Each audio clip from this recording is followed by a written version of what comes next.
పాటికి తాయారు దగ్గర నుంచి ఫోన్ వస్తుంది. "నీకు పైసలు ప్రమోషన్ ఏం కావాలన్నా చేస్తాను. ముందు ఆ గంగాధరం నా కళ్ళ ముందు ఉండాలి" అని తాయారు అంటుంది. "ముందు వాడు ఎక్కడున్నాడో చెప్పు" అని తాయారు అడుగుతూ ఉంటుంది. జేడీ ముందు కూర్చొని ఉన్నాడు.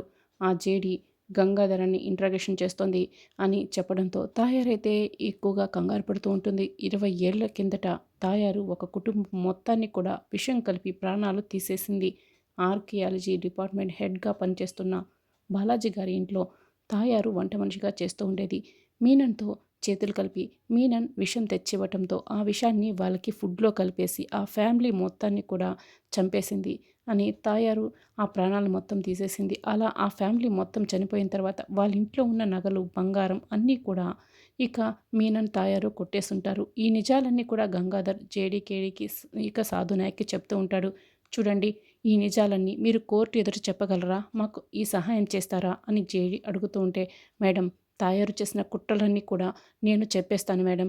కావ్య గారి నిజాయితీ నిరూపించడానికి తాయారుకి శిక్ష పడేలా చేస్తానంటే, నేను ఏం చేయడానికైనా, ఎక్కడికి వచ్చి చెప్పడానికైనా రెడీ మేడం అని గంగాధరన్ చెప్తాడు.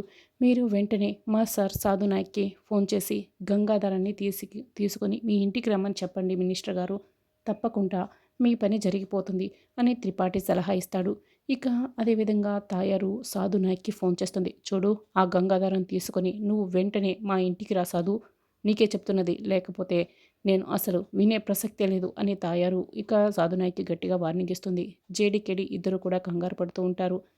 మరి గంగాధరం తీసుకొని వెళ్ళినప్పుడు జేడీ గంగాధరాన్ని ఎలా కాపాడుతుంది అన్నది రానున్న ఎపిసోడ్‌లో తెలుసుకుందాం.